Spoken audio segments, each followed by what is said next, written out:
ప్రేమ కలిగిన మా గొప్ప తండ్రి, ఆశ్చర్యకరుడా, మా జీవితంలో మరొక దినాన్ని మీరు దయచేసిన విధానం కొరకై స్తోత్రం చెల్లిస్తున్నాం. మీ వాక్యం ద్వారా మాతో మాట్లాడండి, నీ స్వరాన్ని మాకు వినిపింప చేయండి. నీ దివ్యమైన సన్నిధిని మేము అనుభవించడానికి కృప అనుగ్రహించమని కృపామడిన క్రీస్తు యేసు పరిశుద్ధ నామములో ప్రార్థించి వేడుకొనుచున్నాం మా పరలోకపు తండ్రి, ఆమేన్. దేవుని యొక్క వాక్యాన్ని మనం ధ్యానం చేద్దాం. ఈరోజు మన ధ్యానాంశము దేవుని చేతులు అనే అంశానికి వచ్చి దేవుని యొక్క వాక్యాన్ని మనం చూద్దాం.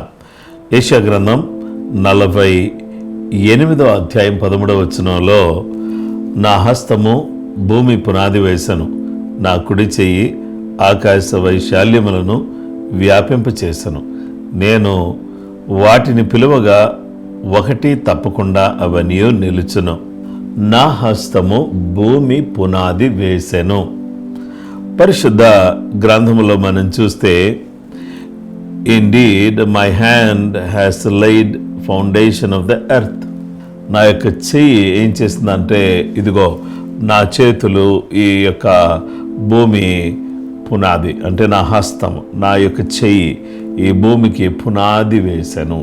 అంటే యేసయ్య చేతుల్లో ఉన్న గొప్పతనం ఏంటంటే, నీవు నేను ఏ భూమి మీద అయితే ఉన్నామో, ఏ భూమి మీద అయితే మనము జీవిస్తున్నామో, ఇల్లు కట్టుకున్నామో, పంట పండించుకుంటున్నామో, తింటున్నామో, తిరుగుతున్నామో, అలాగే ఎక్కడైతే మనం ఉన్నామో ఈ భూమి మీద దేవుడు మనం ఉండే అవకాశం ఇచ్చాడు. దీనికి పునాది వేసిన వాడు మనం ఆరాధించుచున్న దేవుడు. కనుక ఆయన ఎలాంటి దేవుడుగా ఉన్నాడంటే, 6 రోజుల్లో తన మాట చేత ఈ యొక్క భూలోకమంతటిని కూడా ఆయన సృష్టించాడు.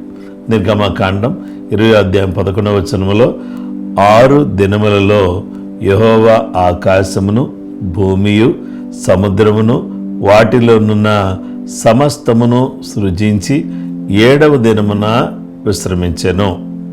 అందుచేత యెహోవా విశ్రాంతి దినమును ఆశీర్వదించి దాన్ని పరిశుద్ధపరిచెను. పరిశుద్ధ గ్రంథములో మనం చూస్తే, నా ప్రియమైనటువంటి సహోదరి సహోదరులారా, 6 దినములలో యెహోవా ఆకాశమును భూమియు సముద్రమును వాటిలో సమస్తమును సృష్టించి 7వ దినమున విశ్రమించెను. అంటే 6 రోజుల్లో దేవుడు తన హస్తముతో భూమికి పునాది వేసి భూమిలో ఉన్నటువంటి వాటన్నిటినీ కూడా కలుగు చేసిన గొప్ప దేవుడుగా సృష్టి క్రమంలో ఈ 6 రోజులు కూడా తన గొప్ప కార్యాన్ని చేసిన దేవుడుగా ఆయన ఉన్నాడు. అలాగనే కీర్తన గ్రంథం 102వ కీర్తన 25వ వచనంలో, ఆది యందు నీవు భూమికి పునాది వేసితివి, ఆకాశములు కూడా నీ చేతి పనులే. చూసారా, భూమి మాత్రమే కాదు, భూమికి పునాది వేసిన వాడు, ఆకాశములు కూడా నీ చేతి పనులే. దేవుని వాక్య భాగంలో మనం చూస్తే, యెషయా గ్రంథం 45:12లో, భూమిని కలుగు చేసిన వాడను నేనే, దాని మీదనున్న నరులను నేనే సృజించితిని, నా చేతులు ఆకాశములను విశాలపరచను, వాటి సర్వ సమూహమునకు నేను ఆజ్ఞ ఇచ్చితిని. చూసారా, భూమిని కలుగు చేసిన వాణ్ణి, నరుని సృజించిన వాణ్ణి, ఆకాశములు కలుగు చేసిన వాణ్ణి నేనే. అంటే నా చేతులే వీటిని కలుగు చేశాయి అని ప్రభు అంటున్నాడు. గనుక దేవుని వాక్యాన్ని మనం చూస్తే, దేవుడు ఈ యొక్క లోకమంతటిని కూడా తన మహత్తు గల మాట చేత ఆయన సృష్టించాడని హెబ్రీయులకు రాసిన పత్రికలో మనం చూడవచ్చు. హెబ్రీయులకు రాసిన పత్రిక 1వ అధ్యాయం 10, 11, 12 వచనాలు. మరియు ప్రభువా, నీవు ఆది యందు భూమికి పునాది వేసితివి, ఆకాశములు కూడా నీ చేతి పనులే, అవి నశించును కానీ నువ్వు నిలిచి ఉందువు, అవన్నీ వస్త్రము వలె పాతుగిలును, ఉత్తరీయము వలె వాటిని మడిచివేతువు, అవి వస్త్రం వలె మార్చబడును కానీ నీవు ఏకరీతిగానే ఉన్నావు, నీ సంవత్సరములు తరగవు అని చెప్పుచున్నాడు. కనుక దేవుడు భూమి పునాది వేసినవాడు, ఆకాశములను కలుగ చేసినవాడు, భూమి మీద ఉన్న నరులను తన చేతులతో నిర్మించినవాడు. ఇంత మంచి దేవుడు మనకు దేవుడుగా ఉన్నాడు. అంటే భూమికి పునాది వేసిన దేవుడు మన దేవుడు గనుక దేవుని బిడ్డలారా, ఈ గొప్ప దేవుని చేతులే ఈ భూమికి పునాది వేశాయి, నిన్ను నన్ను నిర్మించాయి, ఆకాశములను సృజించాయి.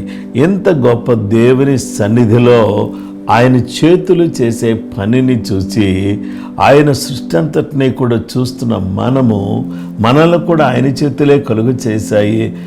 నరులను కలుగు చేసిన వాడు ఆయనే, పైకి చూస్తే ఆకాశాలు కలుగు చేసిన వాడు ఆయనే, నీవు నిలిచున్న భూమిని కలుగు చేసినవాడు ఆయనే, సమస్తమును కలుగు చేసినవాడు ఆయనే, ఆయన చేతులే కలుగు చేసను.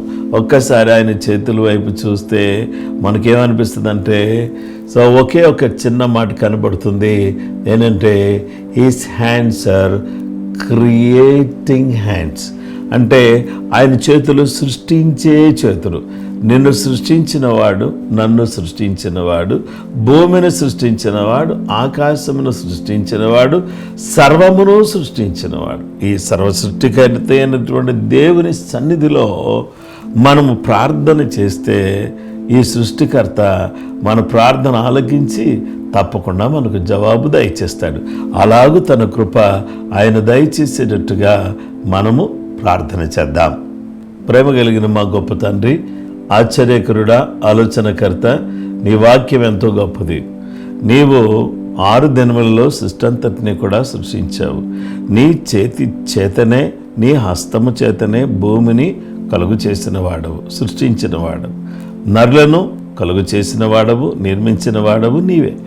అలాగే ఆకాశములను కూడా కలుగు చేసిన వాడవు నీవే. నాయన, నీవెంత గొప్ప దేవుడు నాయన. ఈరోజు ఇంత గొప్ప దేవుని పాడి స్తుతించి ఆరాధించి నిన్ను గూర్చినటువంటి, నీ చేతులను గూర్చినటువంటి విషయాలు వినే అవకాశం మీరు మాకు ఇచ్చారు. మీరు వేసిన పునాది మీద ఈ భూమి నిలిచి ఉంది.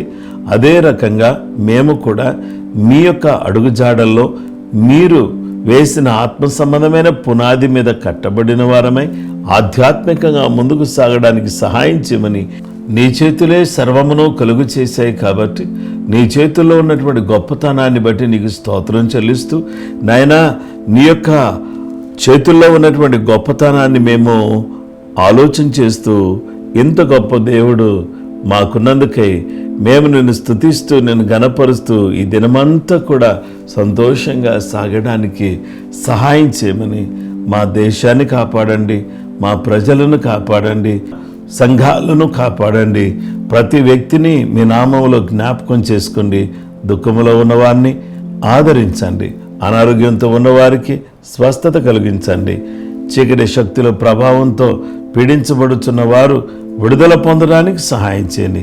ఆత్మ సంబంధమైన జ్ఞానమునిచ్చి, అభిషేకమునిచ్చి, కృప చూపించి, బలపరిచి దీవించమని క్రీస్తు పరిశుద్ధ నామములో ప్రార్థన చేసి వేడుకొంచున్నాం మా పరలోకపు తండ్రి. ఆమేన్.